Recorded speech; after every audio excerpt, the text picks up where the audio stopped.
The four-star wide receiver from Santa Ana, California, from Mater Dei, the creme de la creme of high school football programs out there. There's no question about that. Now, as it pertains to Kayden Dixon-Wyatt, this really has been a two-horse race for a while. This really has been an Oregon-Ohio State battle for a large amount of time. Okay. Let's see, 6 of the last 7 visits, and I think that really started in late February, if I remember correctly, or late January, 6 of the last 7 visits in this recruitment have been either to Ohio State or to Oregon. Okay, the one visit was when Kayden Dixon-Wyatt visited USC on February 1st. Now, USC is very interesting to mention. You heard Tom talk about it there, where they're maybe a little bit late to the party. Okay, a little bit late, but they're still very much involved in this recruitment. Now, Oregon and Ohio State, right, they're probably up here. USC is kind of lurking as that dark horse. We know that USC certainly wants to protect California. They've done a really good job with in-state recruiting. Maybe a late push might give the Trojans a little bit more of a shot here down the road. So that's something certainly worth going after. So 1 visit to USC, 3 visits to Oregon, 3 visits to Ohio State. So you can understand that. Now, here's the thing about a wide receiver recruiting battle against the Buckeyes. It's hard. It's difficult, right?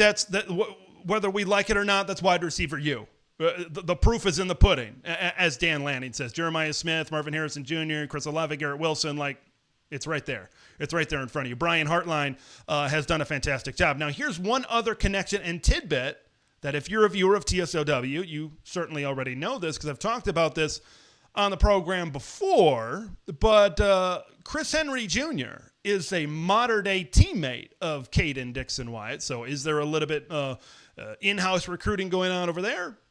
Not sure, but it's a possibility, certainly. So you got to factor in that connection, certainly, as well. Now, let's kind of go on to the here and now. Let's go on to the here and now as it pertains to KDW. This seems to very much be favoring Oregon. Scoop Duck recruiting analyst on 3 Network, Max Torres, today logged his prediction for Oregon to land Kayden Dixon-Wyatt.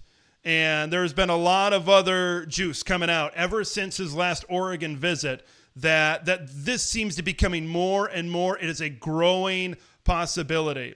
Oregon had his last visit. That was on April 18th. He set his commitment date 12 days later on April 30th. That's usually a good sign. When you got the last visit, the commitment date comes shortly thereafter, you feel like you're in a pretty good spot at that point. And I think Oregon should feel like they're in a pretty good spot. This is probably the priority wide receiver target.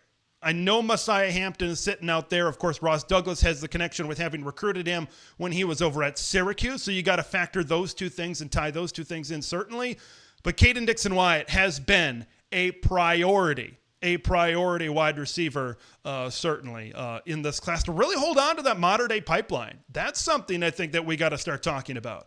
Lost Tomahini Tupoy at the defensive line. Lost Cody Green on the offensive line. And now you're sitting there with a goose egg of modern-day commits right now. So being able to kind of keep that pipeline alive, even though maybe USC is really starting to do a lot better in that respect in Southern California, we know how important Mater Dei is because it's the best high school football program in America. So being able to kind of get back into it with a KDW commitment, I think would certainly be huge right now for the Oregon Ducks. So I think I feel really good about Kayden Dixon-Wyatt becoming an Oregon Duck. I didn't always feel that way, because when he visited Ohio State on April 12th, there was a lot of reports going on out there that the Buckeyes are sitting in a really good spot right now.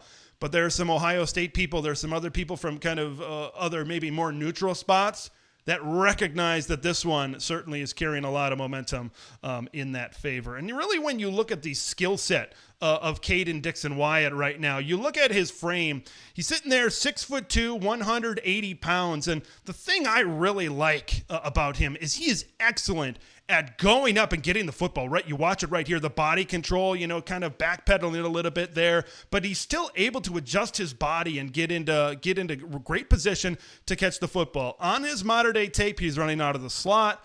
He's running out wide. This is kind of another example where he's able to kind of really one-on-one, really tight coverage, but he has the wherewithal to not only catch the ball, but able to get in bounds as well. He runs really precise routes. And the thing about KDW, like the thing that stands out on a lot of scouting reports, of course, is the frame, going up, 50-50 balls, getting the football, but things like that. But this is one clip that I want to show you here. This is a quick out route from Kayden Dixon-Wyatt. Boom!